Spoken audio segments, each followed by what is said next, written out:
So last night I got done watching the new Firestarter reboot, and first of all, I'm shooting this on my iPhone camera. I don't have a fancy high-tech one. I just wanted to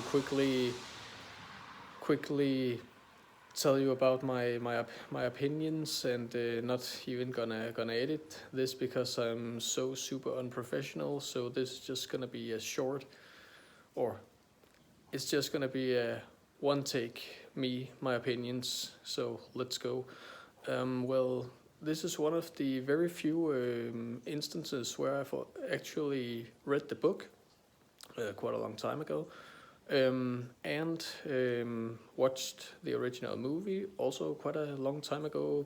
Though I remember really liking Drew Barrymore as Charlie. And for that same reason, I was a bit skeptic about this new girl, Ryan Kiera, I think. I was skeptical about the whole movie in general because, like many others, I was like, oh, we don't need a remake. But, you know, I decided to sit down and be like, what the hell? Let's give it a shot. And was very skeptic to begin with, like I said, but the more the movie went on, the more I was like, this is actually not so bad. I mean, you can argue that it doesn't need to exist. Sure, maybe not. And it doesn't, whereas the original movie followed the book pretty closely, the remake doesn't at all.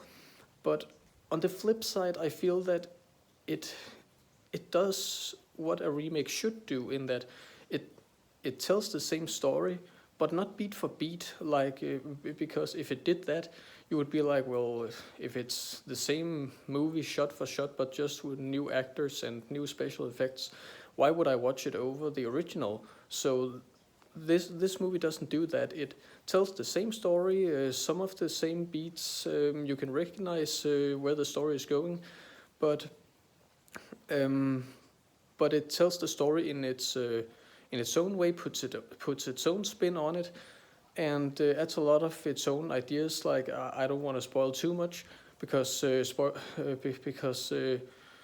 to get ahead of myself, I really recommend that you at least give it a chance and watch it with an open mind, even if you're like, oh, didn't need a remake. The original started with Charlie and her father already on the run, whereas this movie takes its time making us get to know Charlie and her parents. We see the mother more in this version, get their thoughts and on the whole situation, and we see Charlie's school life, how she copes with or how she handles being different, and the other kids bullying her, of course, and how it all ultimately culminates in them having to run away. So there's that. More fleshed out family matters. It is hinted by Andy, the father, that Charlie may not only have pyrokinesis, but also have inherited her parents' abilities. The father's ability to mind control and the mother's ability to, what is it called? Telepathy. Where you can move objects, and the mother is like, she needs to learn to control these powers because sooner or later the bad guys will come for her. Whereas the father is like, no, she needs to suppress it so that we can stay hidden and so that we can live as normal a life as possible. But then, of course, she has to learn to control them, which is also something new to this movie, that it focuses a lot on how Charlie learns to live with these powers and learns to control them.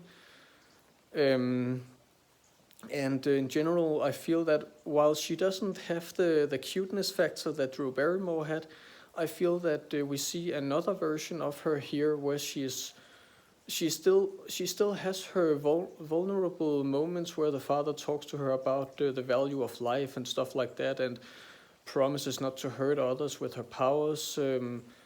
But we see a version of her where she can be vulnerable, but also more confident once she gets a better grip on her gift, as they call it. So yes, skeptics be damned, but I think this movie has a right to exist alongside the original. I'm not gonna be like it's better than the original, or the original is so much better. The original is a classic; no one can take that away. But I feel this new movie has a lot going for it that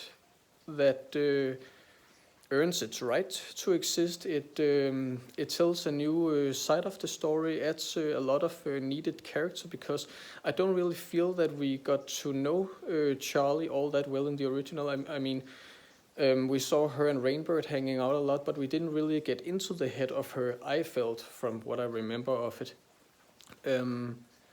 So it adds a lot new that it adds a lot of new stuff that doesn't necessarily make it better, and I'm not even sure I'm gonna say makes it equal to the original, but it certainly, like I said, makes it not a waste of 1.5 hours. It's very much a warranted watch, and personally, and that would get into spoiler territory, but personally, there was a lot I liked about this, especially towards the end, where we really see some great character development from both